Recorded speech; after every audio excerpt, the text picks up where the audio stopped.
दोस्तों नमस्कार, मैं राम सूरत यादव। जब से इंडिया गठबंधन बना है तभी से आप देख रहे हैं पूरी बीजेपी की एक तरीके से भाषा बदल गई है। यहाँ तक कि प्रधानमंत्री भी जिस तरीके से भाषण देते हैं उनके भी भाषा में एक तरीके से बेचैनी नजर आती है। और आपने देखा है कि इंडिया को इंडिस कहना और इंडिया गठबंधन को घमंडिया गठबंधन कहना, किस तरीके से उनकी भाषा बदली हुई है। लेकिन आज तो बहुत बड़ी घटना संसद में हो गई। आप कल्पना नहीं कर सकते हैं कि संसद में जो है बीजेपी के विधायक रमेश बिधूड़ी ने वह सभी लोकतांत्रिक मर्यादाओं को एक तरीके से तोड़ दिया, या ये कहा जाए कि लोकतंत्र की मंदिर में यहाँ तक कि आप कल्पना नहीं कर सकते हैं कैसे शब्दों का जो है बीजेपी के सांसद ने इस्तेमाल किया, उसे हम आप लोगों को बता नहीं सकते। लेकिन आपने देखा है कि वह वीडियो उनका वायरल हो गया है, पूरे देश में उनका वीडियो लोग सुन रहे हैं और देख रहे हैं किस तरीके से बीजेपी के सांसद ने गाली गलौज पर आ गए। कल्पना नहीं आप कर सकते हैं कि यही जो है बीजेपी पार्टी, यही प्रधानमंत्री मोदी जी दूसरी पार्टियों को मर्यादा का पाठ सिखाते हैं और बताते हैं कि केवल मर्यादित पार्टी है तो बीजेपी पार्टी है। लेकिन आपने देखा है कि आज जिस तरीके से बीजेपी के सांसद ने नंगा नाच जो है लोकतंत्र की मंदिर में मतलब संसद में किया है, उसे पूरा देश देखा है कि गाली गलौज पर आ गए। और यहाँ तक कि आप कल्पना नहीं कर सकते हैं कि ऐसे शब्दों का इस्तेमाल किया कि आज तक कोई सांसद मतलब किसी सांसद के लिए नहीं किया होगा, न किसी पार्टी के लिए किया होगा। मतलब खालिस्तानी या आतंकवादी, उग्रवादी, ऐसे तमाम शब्दों का इस्तेमाल करते हुए उन्होंने गाली गलौज पर उतर आए और उनको एक तरीके से सभापति अध्यक्ष महोदय ने रोकते रहे, लेकिन उन्होंने नहीं माने। तो आप सोच सकते हैं कि बीजेपी की इस समय कितनी ज्यादा जो है बेचैनी बढ़ गई है और इस समय बीजेपी कितना हैरान परेशान है। और खासकर प्रधानमंत्री मोदी जी बेहद हैरान परेशान हैं। उनको अब एक तरीके से 2024 का डर दिखाई दे रहा है, क्योंकि उनको लग रहा है कि 2024 हाथ से फिसल रहा है। और यही वजह है कि उनके सांसद को इस तरीके के जो है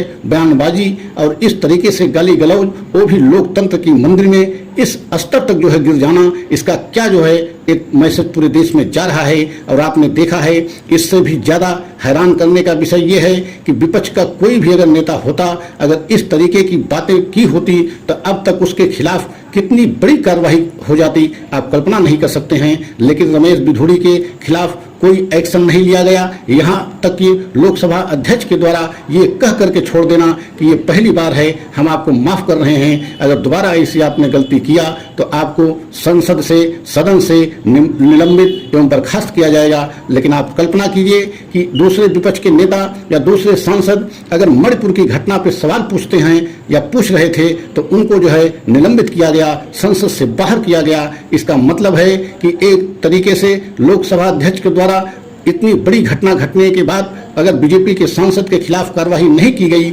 यह भी एक तरीके से पूरा देश देख रहा है कि लोकसभा अध्यक्ष को तत्काल इस पे जो है बड़ा से बड़ा कदम उठाना चाहिए, एक्शन लेना चाहिए। और तत्काल जो है रमेश बिधूड़ी जो विधायक सांसद हैं बीजेपी के, उनको तत्काल जो है सदन से बाहर करना चाहिए, निलंबित करना चाहिए। लेकिन ऐसा नहीं हुआ और बीजेपी ने दिखाने के लिए, पूरे देश को एक तरीके से गुमराह करने के लिए एक नोटिस जारी करके उनसे बयान अपने सफाई के लिए कहा है कि 15 दिन में आप जो संसद में आज बयान दिया है उस पर अपनी सफाई दीजिए। मतलब उस पर भी कोई कार्रवाई नहीं होगी तो इसका क्या मतलब समझा जाए कि एक तरीके से पूरी बीजेपी इस कार्रवाई से क्या खुश है, या क्या प्रधानमंत्री मोदी जी इससे खुश हैं कि उनका सांसद जो इस तरीके का जो है कृत्य किया है लोकसभा के एक संसद में और लोकतंत्र की मंदिर में, तो क्या यह सब बीजेपी के लिए ठीक है या जायज है, या ये माना जाए कि अभी तो शुरुआत है, चुनाव आते आते बहुत सारी ऐसी घटनाएं होंगी खासकर बीजेपी की तरफ से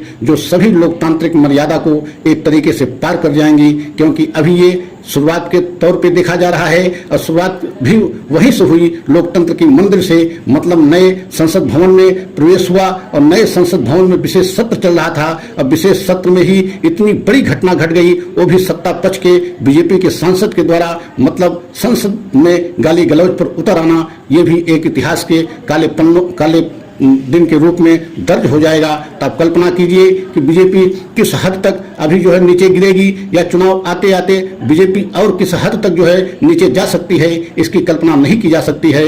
और दूसरी तरफ अगर जो है विपक्ष के कोई सांसद जरा से भी सवाल भी पूछ लें तो उस पर भी लोकसभा अध्यक्ष जो है तत्काल कार्रवाई करने के लिए एक्शन में आ जाते हैं कि मतलब आप सवाल भी नहीं पूछ सकते, जनता से जुड़े मुद्दों को आप संसद में उठा भी नहीं सकते, उनके खिलाफ एक्शन हो जाता है। और दूसरी तरफ बीजेपी के सांसद गाली गलौज पर उतर आ रहे हैं, लेकिन उनके खिलाफ कार्रवाई नहीं हो रही है। तो आज पूरा देश देख रहा है, पूरा देश इसको देख नहीं रहा है बल्कि चिंतन मनन भी कर रहा है कि सत्ताधारी बीजेपी पार्टी जो अपने आप को सबसे बड़ी पार्टी बताती है, सबसे ज्यादा मर्यादित पार्टी बताती है और दूसरे पार्टियों को मर्यादा सिखाती है, लेकिन क्या आज सभी मर्यादाओं को एक तरीके से तोड़ने पर बीजेपी पार्टी स्वयं उतर आई है। और आपने यह भी देखा है कि प्रधानमंत्री मोदी जी भी कोई इस पर बयान नहीं दिया है, एक भी शब्द नहीं बोले हैं, जबकि उनको चाहिए कि वह मुखिया हैं बीजेपी के और उनके पार्टी के सांसद जो है रमेश बिधूड़ी द्वारा लोकसभा मतलब सदन में इस तरीके के जो है कृत्य किया गया, स्वयं प्रधानमंत्री को इस पर बयान देना चाहिए, पूरे देश को विश्वास में लेना चाहिए और कहना चाहिए कि हमारे सांसद ने गलती की है, हम अपने सांसद को सजा देंगे और सजा दे करके रहेंगे। लेकिन ऐसा कोई जो है बयान नहीं आया और न ही उनके खिलाफ कोई कार्रवाई होगी, क्योंकि कार्रवाई होती तो लोकसभा अध्यक्ष द्वारा तत्काल कार्रवाई हो जानी चाहिए। क्योंकि आपने देखा है विपक्ष के कोई भी सांसद के खिलाफ कार्रवाई होने की बात आती है, यहाँ तक कि सवाल पूछने पर भी कार्रवाई की गई है।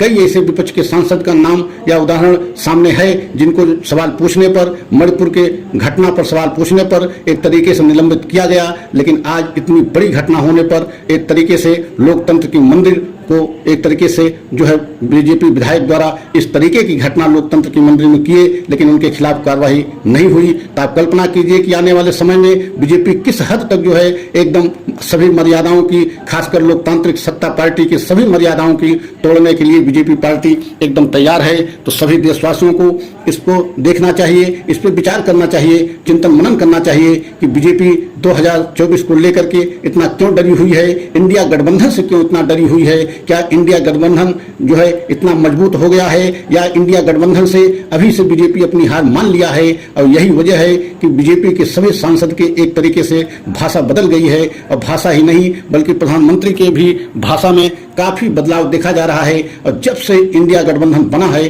तभी से एक तरीके से पूरी बीजेपी बेहद जो है हैरान परेशान दिखाई दे रही है। आपने यह भी देखा है कि प्रधानमंत्री मोदी जी स्वयं जो है इंडिया गठबंधन को लेकर के इंडिया का नाम को इंडिस नाम से बुलाते हैं और इंडिया गठबंधन को घमंडिया गठबंधन कहकर पुकारते हैं। मतलब आप कल्पना कीजिए प्रधानमंत्री स्वयं इस तरीके के शब्दों का इस्तेमाल कर रहे हैं, इसका मतलब बीजेपी के और सांसद किस हद तक जाएंगे इसकी कल्पना करना संभव नहीं है। तो सभी देशवासियों से अपील करते हुए कि अगर हमारा जो है सच अच्छा लगा हो तो लाइक सब्सक्राइब करें, कमेंट के द्वारा अपनी राय अवश्य दें और अगले सच की प्रतीक्षा करें। अगला सच हम पुनः लेकर के आएंगे और आपसे जुड़ा हुआ सच लेकर के आते हैं। जो सच किसी और चैनल पे आपको नहीं मिलता वह सच हम आपको बताते हैं। अगले सच की प्रतीक्षा करें। जय हिंद।